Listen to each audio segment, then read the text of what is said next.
What is happening, everybody? Welcome to episode number 11 of the Bards of Gaming podcast, where this week we are going to be discussing Dredge, which is a little indie game that came out back in March of 2023. I had a lot of fun playing this game over the last couple weeks, and I'm definitely excited to get into this with all of you. So, before we do that, though, I would like to make a couple of quick announcements. As I mentioned in the last episode, the Uncharted episode, I am going to be attending PAX East this coming March 2024. So, I'll be there walking around, hoping to get some merch in t-shirts and stuff, with, obviously with the Bards of Gaming logo on it. So if anybody listens to the show and you happen to be at that event, just look for the tall blonde guy with glasses wearing a Bards of Gaming t-shirt. I will be handing out stickers, so if you find me, please just ask for one. I'd be more than happy to give one out. I also would like to announce that on the subject of merch, there is now merch. We made a design. My girl over at Maya Cooper Designs, she designed a new logo, so that's going to be the face of the podcast, and it's on all of our t-shirts and everything. I mean, over on Teespring, I'm going to provide a link in the bio of this episode, as well as probably on the, I don't know, I guess the bio of my Instagram. I'm really bad at the social media thing, but I'm learning to get better at it. So we do offer things like t-shirts, unisex hoodies, I believe, joggers, phone cases, nothing crazy, but just trying to get, trying to get the name out there, trying to get some, share it with everybody, I guess. I would like to just have more listeners. I really enjoy doing this, and this has always been a passion project since day one. So the reason why I'm putting the merch up, honestly, it's not for the sake of profit. It's just so that I could honestly have something to wear at PAX when I do go in March. So that's really the primary reason. And I was like, okay, I guess I created a storefront.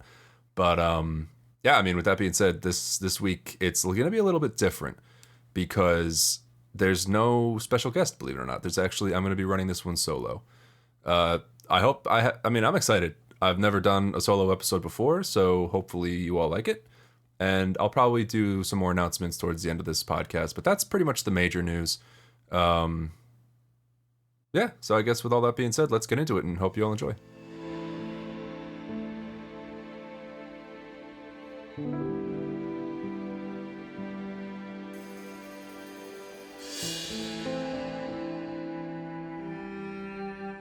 All right, so this week we are going to be discussing Dredge, as it says on the title and as you've heard in the intro. So this week I'm going to be flying solo. The reason for that primarily is because I don't know anybody else who's played this game. In my personal friend group and circle, I don't know anybody who's played this game. I think one thing that I might start doing going forward is, and I mean, this would take a community and a little bit of pre-planning, but I would like to maybe start live streaming on Twitch, the recordings. Like, so when me and my friends sit down and record episodes, there's a lot of logistics that go behind that. It's a cool idea, but I don't know how well it would work. So right now it's just an idea. But that way, if anybody is interested, they could, make comments while we're doing it, or I don't know. It's just a thought. But to get back into the game talk, this game I thought was really interesting. It caught my eye. I want to say sometime around the summer, maybe early autumn. And I picked it up on Steam, and I really didn't play it much. I played it a little bit, and it seemed cool. It seemed like a good time killer. And then it wasn't until just recently, like a couple weeks ago, I had a little bit of downtime between homework assignments, and I decided to pick it up on my laptop. And I just downloaded it again, whatever. But I picked up where I left off, which I only had like an hour into the game. I really did not give it much time at all, but it instantly hooked me, full pun intended, because this is a fishing game. I do enjoy fishing games, like certain games that have fishing aspects to them, like Stardew Valley.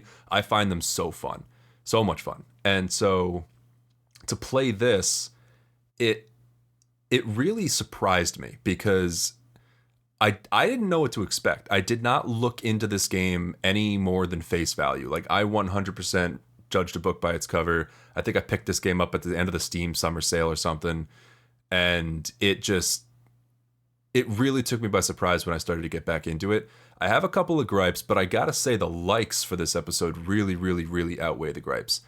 And to kind of get straight into it, I guess my first gripe with this game, and it's a personal issue.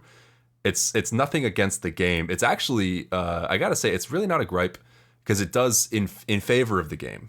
The eerie aspect of the ocean. I'll be honest with you, and I say this all the time to my friends. My biggest fear is open ocean. Something about wading your feet in that endless abyss of water and not knowing what's beneath you, that scares me more than anything. Like, I have no problem flying. I'm not a huge fan of roller coasters, but like I like fast cars. I'm a bit of a daredevil to a degree. You know, like there's not a lot I'm terrified of. That's one of them. I do not like open ocean. I don't like the idea of the abyss. So for me to sit down and play certain games like this, where it's a Lovecraftian style horror fishing game, this was really a step outside of my comfort zone. And I gotta say, it was worth it. I enjoyed the hell out of this game. To put my fear aside, this game really was a lot of fun to play, and I can't recommend it enough. If you don't want to listen to the rest of this episode, if you don't want to listen to me ramble like an idiot for the next half hour, however long this episode's going to be, just look up a video. If you're into like indie games and stuff, I think you can pick it up for like $20 on Steam usually. It's a great time. That being said, yeah, I don't like open ocean, and this game did a really, really, really great job of making you scared of it. I mean, like the sea monsters in this game, and the fact that you can't really even go out at night. If anybody's played this game, I know it's pretty recent. Maybe you guys haven't had time to play it yet. Again, recommend you pick it up. But they do, part of the story is I don't even really know how to explain it without spoiling the twist at the end. But like, you're a fisherman, and you end up in this little town. It's called Greater Morrow, I think, and you're in this little bay of sorts, and on each side of this bay you have Greater Morrow, which is the town that you start in, and then Little Morrow, which is just across the bay. It's a short trip away, and you get your first couple of NPC interactions in these towns, and they kind of elude you to side quests. I don't really even remember if they mark anything on your map, but it's like, the simple stuff like, hey, go, teaching you how to play, like go catch this fish, go find this, go find these couple building supplies, whatever. And it really does a great job at, I don't want to say holding your hand, but introducing you to the mechanics and the style of gameplay that you're going to be dealing with. And it's very difficult for me to not talk about what I like about this game while talking about what I dislike. And again, because there's really not a lot I dislike. The only other thing that I will say I disliked, before I just honestly, I'm going to go straight into what I do like about this game, because I'm going to give this game so much praise. Towards the end of the game, not even, sporadically throughout your time exploring the waters in this game, you come across a bunch of little islands out in the middle of the water. And it's not a very big map, but the way that they made time pass and the fear of nighttime that they implement into you, it feels like you have to very carefully manage your time, I guess I should say. So you find these little islands that have no docks on them. There's nowhere for you to rest. There's nowhere for you to pass the night. And there's these hooded figures on these rocks, and you do favors for these hooded figures. It's kind of like ritualistic sacrifice of the fish you catch. And I believe, now I did not go for every ending in this game. I got the good ending and I called it at that. I enjoyed my time with it, but it was, pretty late on a Sunday night before I had to go to work the next day. I said, I don't really care to do all the work that's necessary for me to hope to try to get the chance to get these fish to finish the missions. It just wasn't worth it for me. But so that's another reason why I kind of dislike this aspect of the game. But there's these hooded figures, and they request you to bring them different kinds of fish. So as you go around the map, there's in specific places. So there's 5 different biomes in this map. You have picture like a die, like rolling dice, but picture a die with the with the side 5 on it, and you see the way that the layout is with the dots. That's pretty much how the map is laid out in this game. So in the center dot, you have Greater Morrow, and then in the 4 surrounding dots or islands, whatever, it's the 4 different biomes you go to, all with their own individual sea creatures and stories and side quests and whatever. So sporadically around the map, there's 3 kind of randomized, not I want to say randomized, but there's 3 locations that are not anything short than of out of the way. So again, as I mentioned before, you have to be very, very careful with your time management, and fish in your inventory rot. So you have to sail around to each individual biome to try to find where these specific fish spawn. And so then you have to find these hooded figures when they give you the side quests to, do fetch quests. So once you find these hooded figures, they tell you in the shape of a silhouette what fish you pretty much need to bring them. If you have discovered that fish, I believe it tells you what kind of fish you need to bring them. If you haven't discovered the fish, you have to kind of try to guess from the silhouette where, like what that fish kind of is. So as you play the game, you fill out this encyclopedia of fish, and then you'll uncover eventually what they're looking for.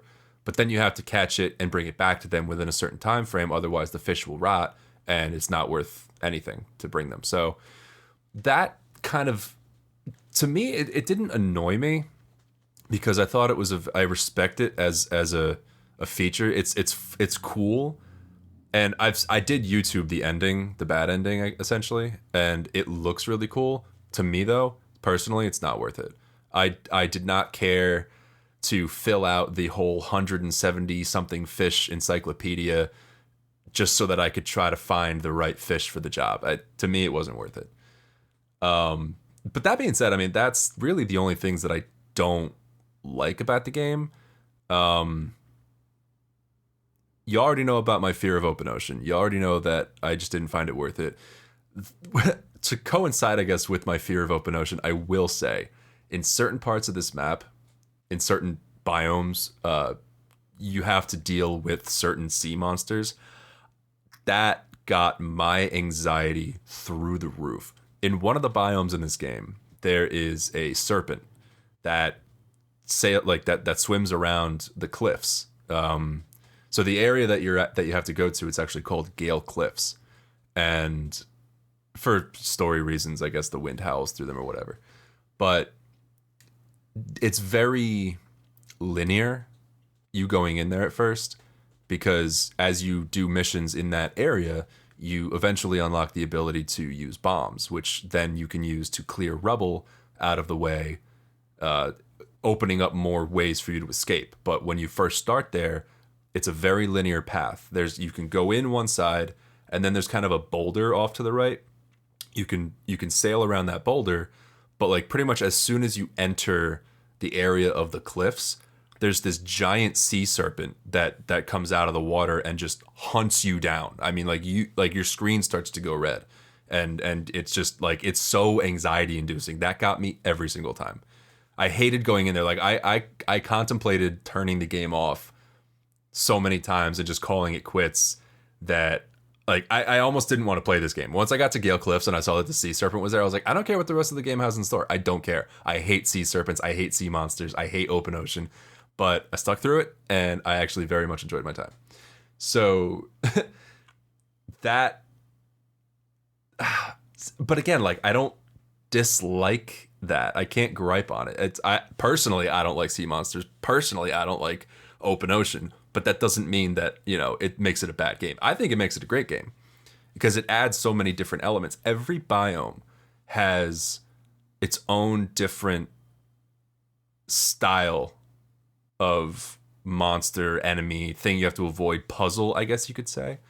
And I think that's great. So, I mean, I'm going to get into some of the likes now, because I'm looking at my little notes list that I write up here every episode, and I have significantly more. First one being the fishing gameplay. I mean, like I said, any game that has a fun fishing mechanic, I'm a sucker for. So like Stardew Valley, with the way that they have the bar that you have to hold down the space bar and or on controller, whatever button it is, to raise the little green bar, and you have to keep the green bar within the fish. That I thought that was great. I think that that's such a fun mechanic, and then it adds difficulty very easily because you have to try to catch up with this fish that has randomized movements. So in this game, however, it's a bunch of different puzzles, essentially. I mean, it's like skill puzzles. So like similar to Stardew Valley, but if you've played it, you know what I'm talking about. Like, so I'm trying to think real quick. For like some of the easier fish in the game, it'll be like a bar that'll come up and it'll move along this track, and you have to, and there'll be like a green spot on that track, and you have to wait for the bar to hit the green spot. It's kind of like playing Guitar Hero but for fish.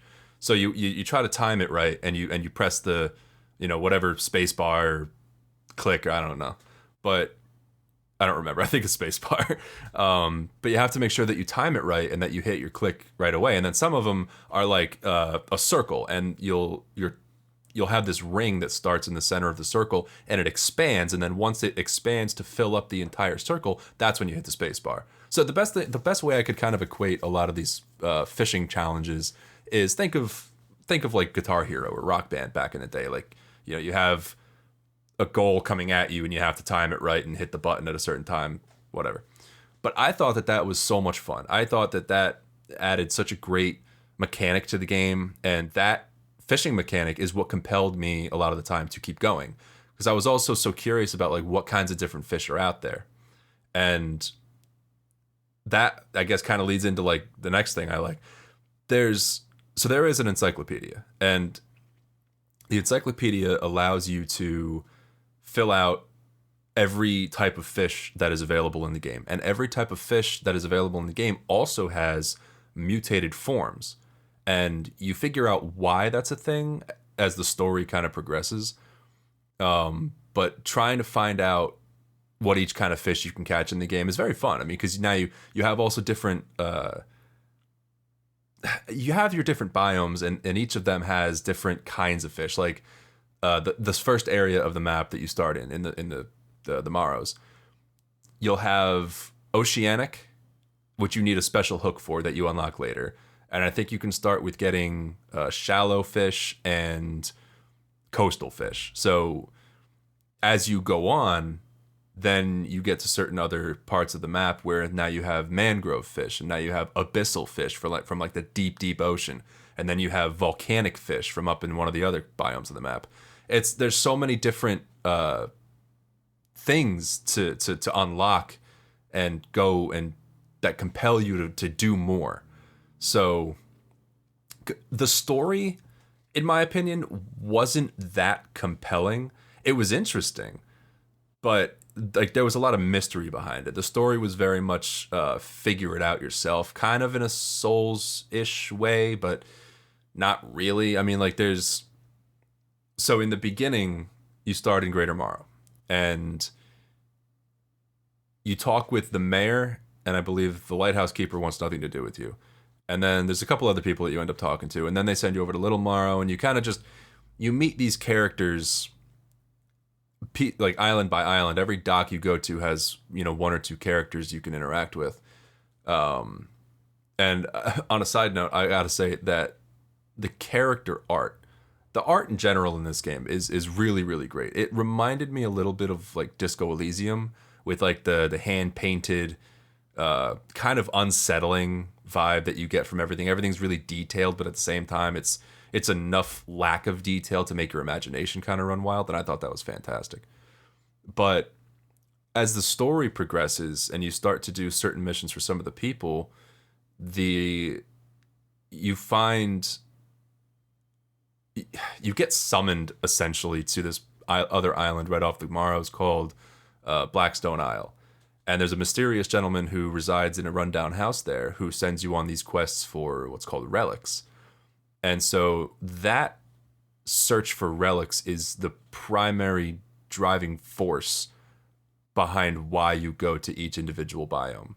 You can seriously just play this game as a fishing simulator if you want to. It's a little tough, but it's fun.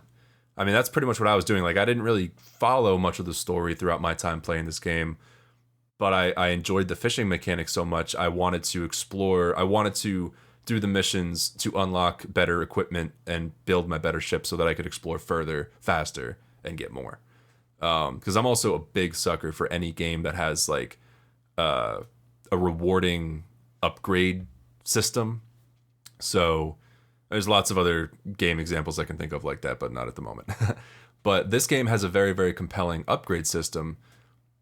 And I mean, there's a lot that drove me to play more of this game and uncover everything. Not a lot of it was the story. So that's why as soon as I saw the first kind of way to end the story, I took it. And I don't regret it. I was a little confused by it, but I will say this. For the good ending, there's a twist. If you can find the good ending, there's a twist at the end that kind of blew my mind. I mean, it was cool. It was really cool. It was kind of like, gosh, I don't know. Without spoiling anything, I want to say it was almost kind of like Shutter Island-y. You know, it was like, play it to experience it. But you know, if you do play it and you find the good ending, I hope you enjoy it. Let me know what you think. But yeah, so the story didn't really compel me that much. But the next thing I got to say that I really liked, I said the visuals briefly when I was talking about character development and character art. The way that every item in this game is crafted, the way that, I mean, not crafted, like there's no crafting mechanic that I can think of, but the way that everything is visually displayed, the way that the characters look, the way that the fish look, especially the distorted, mutated fish, it all adds to this perfect level of eerie charm. It's creepy, you know. It's like, if you know anything about Lovecraftian horror and the very almost grotesque, very grim, dim, just creepy aura that it provides, that's what this game is. And if you're into that, I can't recommend it enough. I didn't know it was that until pretty much the end of the game.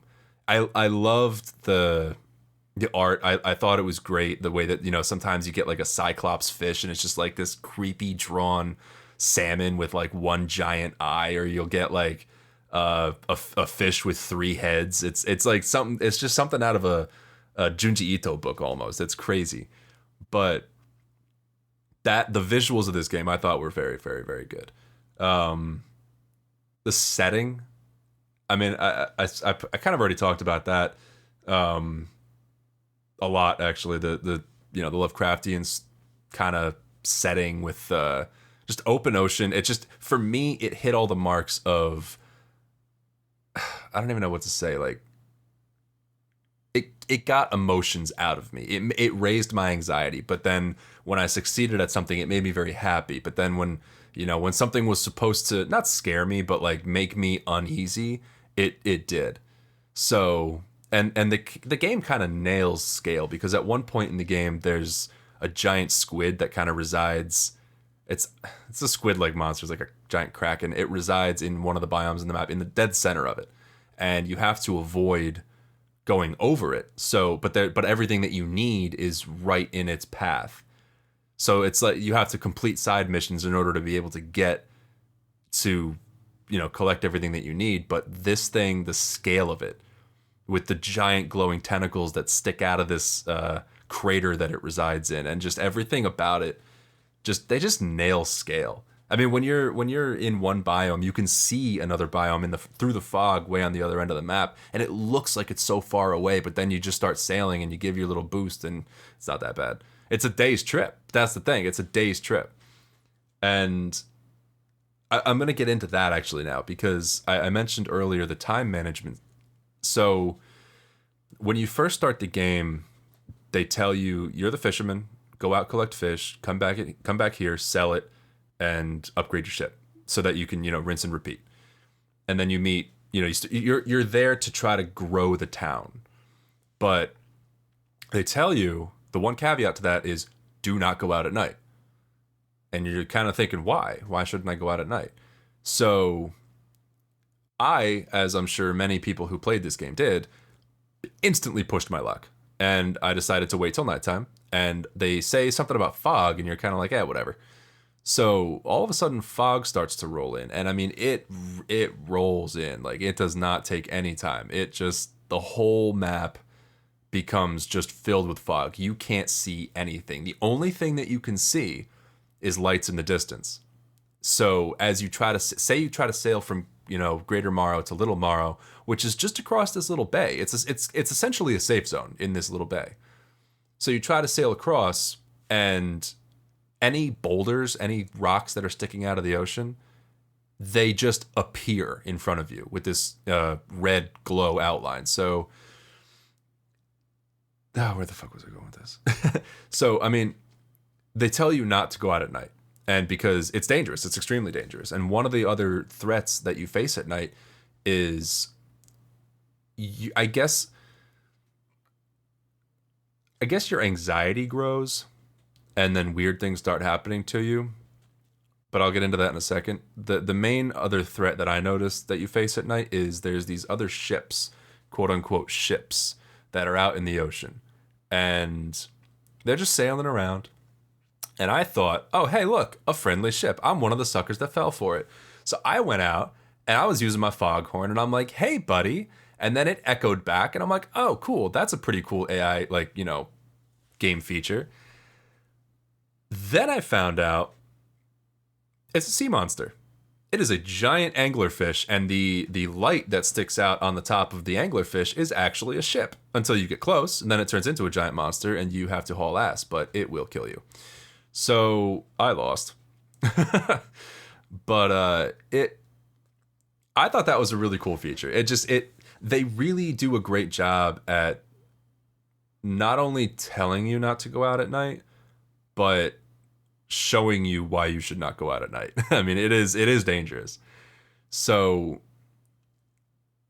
geez, where else should I go with this? I mean, I did not experience a lot of the, I guess, I don't want to say psychedelic horror, but when you start to get your, I guess, in-game anxiety up, weird things start happening to you. And I always took good care to rest enough. And all right. Sorry, I'm all over the place with this description because I'm trying to piece it together in my mind as I try to explain it to you, because I didn't experience a lot of the threats that I saw in YouTube videos after I beat the game, because I looked up all endings and all possible endings, boss fights, threats, whatever, after I was done with it, and I missed a lot. But so when you go out at night, or when you use certain abilities, what happens is this eyeball in the top of your screen appears, and I guess the longer you stay awake, the more you use your special abilities, and the more threats you encounter, the more frantic this eyeball starts looking around. And my understanding of that is, at first I thought it was like a sea monster in the water hunting for you, and the more that the eyeball got frantic, the closer it was to getting you. Because I noticed that when the eyeball was getting all frantic and looking around and going crazy and changing colors and stuff, then all this crazy stuff would start happening to you. But I believe actually what it is it's a visual depiction of your mental state. So the more days that you stay awake without going to sleep, the more nights that you don't sleep, the longer you stay out, the longer you do all this crazy stuff, the more you start to lose your mind. And if that's the way that it is, I think that's a really great feature. I think that's a really cool part of the game. But some of the things that can happen to you, I noticed, are these tornadoes start appearing in the middle of the ocean, and they chase you. And then I saw on a YouTube video that these birds, like this flock of birds, will start following you and they'll start attacking your ship, and just crazy stuff. But I thought that was a really cool feature, but that's another reason why they encourage you to like don't go out at night. Stay, go to bed. You can sleep at any dock you find. So anytime you're at a biome, any one of the 5 biomes, there's always a dock for you to stay at. And then as you do certain side missions, you actually unlock other docks to stop at along the way. So like in Greater Morrow, there's a builder that you find. She's a side mission character, and she says, hey, if you gather these materials, and build me this, drop them off on this island right outside of the Morrows, on the opposite side of Blackstone Isle, then take me there. I'm looking to get out of this town. I'd like to build a settlement there. So that's your introduction to getting the parts and learning how to dredge and like getting construction materials. So you do that, you drop her off there. That unlocks another dock for you to make, pit stops at, so you're not sailing all night. And when you learn how to do that, that's going to lead me into one of the next things that I like about this game. You actually, as you collect building materials, so you can collect cloth, you can collect wood, you can collect metal scrap, and in very special rare instances, you can collect these refined metal. And all of those ingredients, all those materials go into certain things that you can unlock, like a skill tree at the dry dock at Greater Morrow, and these floating shops that you find along the way. So you can make upgrades to your ship no matter what biome you're at. And that is what I love about this game in particular. Like the fact that you can upgrade your ship, you can upgrade your fishing rods, you can upgrade your engines. The upgrade ability, I mean, if you implement good upgrade ability into any game, I'll play it. I love that. It's instant gratification, and it makes me so happy. So, and then playing the game, your inventory management system in this game is also very, very, very dopamine boosting, because it reminds me a lot of Resident Evil 4 with the briefcase. So as you upgrade your ship, you unlock more inventory space. And certain inventory slots are very special because only specific inventory slots you're able to equip engines to, fishing rods to, fishing nets, lights. And as you upgrade your ship in this skill tree, you unlock the ability to have more equipment slots of special types and more inventory slots in general. So that is why that's what compels you to go dredging for materials. But then you also have to go fishing to get money to build these upgrades. And it's like the gameplay loop that they had created with this game and all of the actions that you had to perform to upgrade and to succeed. It's so satisfying. It's such a fun, addictive gameplay loop that I couldn't put it down. Like, I finished my homework assignment, I think, like Saturday night, and at like 8, 9 o'clock. And I was up until almost midnight playing this game. I instantly picked it up because I had played it a little bit the day before, and I just instantly picked it up. I could not wait. All I wanted to do was play this game. And this game makes me confront my biggest fear. And I loved it. It was so much fun. There were so many great addictive aspects to this game that I just didn't want to put it down. And then Sunday, as soon as I woke up, I went back to playing it. And it was just, I couldn't put it down until I beat it. But, yeah, I mean, that pretty much covers everything that I really wanted to mention in this game. I mean, the sound design, also, I will say this, it is so good. It makes you, if you play this game with headphones, which I would definitely recommend, it scares the shit out of you. I mean, it like really, when you come across a sea monster, or not a sea monster, like a mutant fish, like if you catch a mutant fish, it makes like this, I don't know, it's like a deep piano, but at the same time, like a very like record screeching noise. It's just very eerie. and you know that you just caught a monster. You caught something that's like not from this world, kind of. And so then when you God, when you reach certain parts of the game, when you go to certain biomes, it's very it's just creepy the way that the music is. When you start getting confronted by some of the sea monsters, you just get creeped out. Your anxiety goes up. Like any this is technically a horror game. I mean, I got it pulled up on Google in front of me right now. The genres that it says is adventure game, that's true. Horror game, that's true. Role playing video game, I don't know about that. But fishing video game, that's true. Action game, I don't know about that. But it's definitely an adventure horror fishing game. And it's a great game. But this game reviewed through the roof. And I see why. I mean, it got like looking on Google right now, it got a 10 out of 10 on Steam, a 4.3 out of 5 on GOG.com, and Fanatical gave it a 4.7 out of 5. I think it was a runner for, or it was a, I think it was a nomination for like best game on the Steam Deck 2023. And I could definitely see this being a phenomenal game to play on like the Nintendo Switch or the Steam Deck or the Ally, any handheld console. This would be a lot of fun. I played it on my laptop and I had a blast. So, I mean, I knew this was going to be a little bit of a shorter episode, and I've pretty much covered everything that I want to cover in this game. It's been a bit of a slower week behind the scenes here. It's just been busy with me and work and school and everything. I'm hoping that when I'm done with college, I can have more time to dedicate to the podcast, and I'll make the time.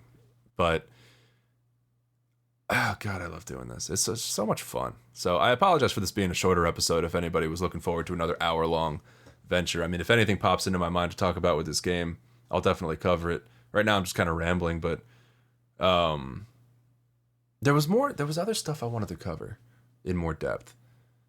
I mean, I will say this. Okay, so some of the side missions were a lot of fun, and I thought they were very, very inventive. So down in... I'll kind of break them down by biome. The Morrows, there's really nothing there for you except, main shop, trade hub, whatever. There's a collector for you to bring, gems and jewelry and stuff you find throughout the map to sell, make more money. But over in I believe it's the bottom of the map? Yeah, whatever. So there's one biome that's kind of tropical. It's the one with the giant kraken. And I thought that the side mission there was very fun because you had to help a scientist that she kind of lives in this fortress, this old military fortress on the outskirts of town. So you have to help her and getting like her research and supplies and certain fish. So you have to stay up at night to get certain fish that she's trying to study because she's studying like bioluminescent fish. So this is where the game kind of goes a little sideways and says like, hey, you know that thing that we've been telling you not to do the entire time? Yeah, you're gonna do just that. You're gonna stay up all night and you're gonna just sail around in the water at night and try to collect these specific fish. So that I thought was really cool. And then once you do finish helping her, that's how you unlock the ability to fish in abyssal and was it Hadal waters? I don't know what it's called. But basically deep sea fish. And once you unlock that ability, that's pretty much getting towards the end of the game. Because now, I want to say by that point, you've obviously unlocked whatever relic there is at the Morrows. You've probably unlocked Gale Cliffs. And chances are you've unlocked the Mangrove relic, but I'll get to that one in a second. So once you get the abyssal fish,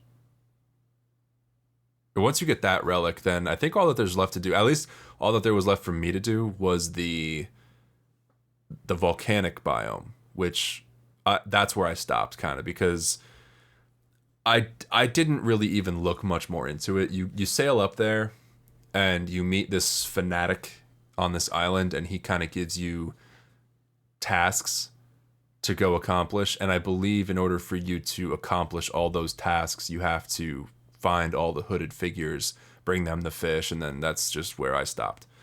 But the other relic that I mentioned briefly was the mangrove relic.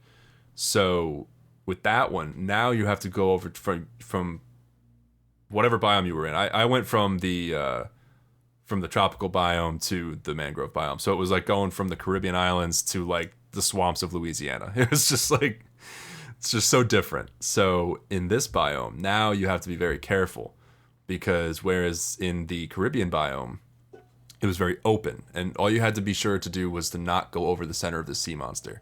Now in the mangrove biome, you have to avoid hitting any of the branches that are sticking out of the water, any of the rocks. But meanwhile, there's also these mind sucker monsters that pop out of the ocean, or that pop out of the water, and they chase you, and they try to like, they're kind of like Death Eaters from Harry Potter. They kind of like melt your mind, and as they do that, that instantly raises your anxiety level. So now all of a sudden, weird things still start happening to you. So that's how they attack you. They don't directly hit you or anything, but they cause like psychedelic warfare. Like, I can't think of the word for it, but psychological warfare. That's the word.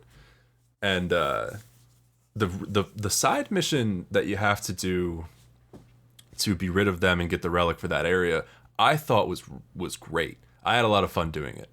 And it was, I mean, spoiler alerts, but like if you don't want to hear what you have to do for this side mission section, skip ahead like, I don't know, a couple minutes. But you find this downed pilot in the center of this swamp, essentially. And there's all these signs that you find sporadically throughout the place, and they have arrows on them, and they point you in the direction of this pilot. Once you approach him, he tells you how, you know, there's these mind suckers and they've been wreaking havoc and they killed his friends, and so he wants you to exact revenge on them. So he finds a way. He tells you, he's like, find these parts of, you know, our weapons, our downed weapons. So you find like a mortar shell, and then you find another piece, and so he creates this mortar. And then he says, here's how we're going to lure. He's like, I created all these traps spread out around this swamp biome. He's like, we're going to lure them into these traps, and then once we trap them, then I'm going to shoot a mortar and destroy these mind suckers, and then you're going to collect evidence that they're dead, and then you're going to bring them back to me. So you have to sail around this biome avoiding the mind suckers, and you have to collect different kinds of fish that are specific to that biome, and then bring them back to him. Excuse me. Bring them back to him, and he makes a special like bucket of chum, which is bait, and then you bring that to these special traps, and then you trap him. He does exactly what I just said. At the end of it, what I think is great about that too is that it actually allows for you to explore that biome later without fear of anything. Like, there's no monsters that are going to pop up at you anymore. There's nothing that's going to hurt you. So you can just kind of like explore it. You know, there's really nothing to see there, but now you can just go fishing there and get the stuff that's there, you know, with an easy mind.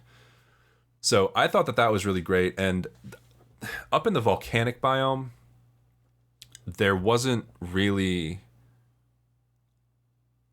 a lot that I saw. I didn't spend a lot of time there. So if anybody has any war stories about going to the volcanic biome, please feel free to leave them in the comments or send me a DM. But I know from the video that I watched that there's a piranha, I believe is what it kind of is. And it's blind, but it uses its children. So there's a bunch of littler piranhas that swim around and they try to attack you. And as they attack you, it guides the mother to where you are, and she's the heavy hitter. So I completely avoided that boss fight, I'll be honest with you. I didn't even put that on my radar. Once I saw the requirements to get, and they're very riddly. So once you talk to the fanatic, he kind of gives you direction, and you have to read these statues to get further direction of where to actually go and what to do. And they're very like, I don't know, they're just riddles, and you have to kind of like figure it out for yourself. So I didn't care at that point. I was like, I see the ending that I am okay with getting, and I didn't realize it was the good ending at the time. but I was satisfied with it, kind of. Um, the bad ending, I YouTubed it. It looks a lot cooler, but it's like, I don't know, not worth it for me. It's like when you play an old N64 game and it's so much work. Like, I'm gonna get into Donkey Kong with a friend of mine, like Donkey Kong 64. There will be an episode of that coming up at some point. No promises of when. But a buddy of mine and I, we played that game when we were like, I mean, when we were kids, but we went back and we played it when we were like 19, 20 years old. And we dedicated so much time to hanging out and playing that game together to beat it. We got to the very end of that game and we got so unbelievably frustrated with that boss fight. If you know, you know. And at the end of it, like after like 30 attempts, I said, you know what? Screw this. I'm done. We're YouTubing the ending. And we YouTubed the ending of Donkey Kong 64. Both of us like anticipating like the excitement of this ending, something cool, something fun. It doesn't exist. We were so disappointed. We were like, that was a waste of like 3 weeks of our time. So, but I mean, it's fun. You'll hear my thoughts on that game when we cover that game. But about Dredge, kind of the same thing. Phenomenal game. Again, highly recommend it. I do. It's a fun game if you enjoy addictive gameplay loops. It's kind of calming to a degree. I know I said that this game induces a lot of anxiety, but it does if that's what you choose to do. So if you do choose to pursue all of the side quests and the main missions and actually really go along with what the game has to offer, it will likely induce some anxiety because it's a creepy game. But if all you want to do is just go around and catch some fish and in the nice daytime, you could do that too, I guess. But yeah, I mean, I'm done. I've said everything that I have to say about this game, and I'm gonna give it a rating. I don't have any special scale to rate this with. Usually, I give it to a guest if they want to come up with something fun. So I'm just gonna give this out of 10, and I will say, this game I had a lot of fun with. I very much enjoyed the time I spent. I'm a big fan of indie games. And I'm actually, as much as I don't like open ocean, I'm actually a big fan of Lovecraftian horror. I don't know a lot about it, but I'm getting into it. I'm up above me right now. It's my bookshelf, and on there I have like an encyclopedia of Lovecraftian horror, and I do plan to read through that. But so with that being said, I did enjoy this game, and I loved what it was about. I loved the twist at the end. You'll know you'll know it when you play it. And I'm gonna give this game a 9, a solid 9 out of 10. It was I recommend it wholeheartedly to anybody looking to play something fun. So yeah, if you like fishing games, if you like sea horror games, if you like Lovecraftian horror, give it a shot. I mean, usually it's pretty cheap. I think it's still pretty new, but it's an indie game. You know, they usually don't run the same prices as a full release, AAA release. So I think normally it's like $25 on Steam. I don't know what it would cost. Probably $25 on every other platform, which I think it's $25 well spent. Personally, I don't like to pay full price for anything. I'd probably pick this game up for $10 over the Steam summer sale. I would pay $25 for this. I had a great time. But that being said too, I think I did beat it in 10 hours, give or take. So if you're that kind of person that likes to play these 200-hour Ubisoft bloat fests, maybe it's not for you. But if you love to just play a relatively endless, addictive game that has a somewhat compelling story and great visuals and sound effects, yeah, why not? But yeah, I mean, that's the game. And if you want to hear the rest of my little announcements, then feel free to stick around. Otherwise, yeah, 9 out of 10, and I'm sticking to it. So that being said, my announcements, as I mentioned in the intro, I have merch now. Kinda. It's out there. It's so Maya Cooper Designs, who designed our original logo, she also created this logo, which I'm calling the Bards of Gaming version 1.0. Like, it's our actual logo. So finally, we have a logo. Yay! I love it personally. I think it's a great design. It's got a couple of my favorite colors in it, and love dark purple. That's a huge fan. And so I do have a storefront for it on Teespring. Again, I'm not really in it to make. I'm not doing this like to make a bunch of money. That's not why I'm doing this. I'm doing this because I wanted to have t-shirts to wear to PAX East. So they're up there for sale. I figured, I'll put them out there. You can get a phone case, you can get some some joggers, you can get some t-shirts, some sweatshirts, some long sleeves, whatever. I tried to be pretty particular about what I put the logo on, because I saw that there were some items that just didn't seem worth it. Like, who's gonna buy a freaking ceramic ornament with this logo? Like, nah, just like a t-shirt. If I see anybody with this t-shirt, it's gonna make my day. I would absolutely flip my lid if I saw anybody wearing anything Bards of Gaming. That would make me so happy. But and honestly, I really can't thank you all enough for your support. Every like, follow, share, everything we get, that means the world to me. So with the merch too, I actually would like to. I think I'd like to try and do some sort of giveaway. So I'll probably set something up on Instagram specifically, where it'll be one of those things where, like, if you follow and tag 3 friends or something like that, I'll you enter yourself for the ability to win a t-shirt, and I'll reach out to you. I'll pick a name out of a hat pretty much, and I'll reach out to you in your DMs and say, like, hey, congratulations, you've won. So I don't know exactly when that's going to happen. I would like to definitely set that up. So it'll probably be a little bit after this episode goes live. So, I mean, hey, tell your friends. And if anybody wants to win a free t-shirt, definitely let me know. And I'm still waiting for batch 1 of them to come in so I can do some quality control testing and check them out, make sure that they're everything that, like, I won't sell anything that I won't wear, kind of thing. So this is an early announcement of that, but, share the word, tell your friends, get everybody ready, and it'll definitely be happening one day soon. If anybody is going to PAX East, like I said in the beginning, just look for the tall blonde guy with the glasses who's wearing a Bards of Gaming t-shirt. I'll probably have a backpack and a hat. I'm pretty easy going. Come up to me, say hi, and I'll definitely give you a sticker. I'm trying to get a bunch of stickers made. I'm going to be going up there and just handing them out to people. So just trying to get the word out, trying to spread the word about this podcast. Any and all support, I really, really much appreciate. So yeah, any like, follow, subscription, share, everything. It's can't thank you all enough. You guys are great. I think that's pretty much it. I mean, if anybody's curious, I guess I'll just say now, like, what I've been playing lately has been,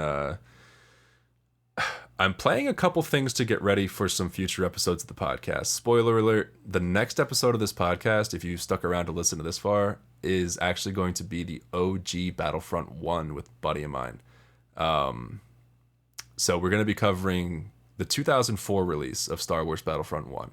We both played that a lot as a kid, and I'm very excited to have him on. He's a new guest to the podcast, but he's a longtime friend of mine, and he is ecstatic to talk about that game. It's his favorite game of all time, so very excited to do that episode. That's going to be dropping in 2 weeks, and yeah, I mean, other than that, I started playing Yakuza 4, which is one of my favorite game series of all time. I think that there's so much fun. Big inspiration of why I decided to go to Japan for vacation this past year with my girlfriend. So those games are just awesome.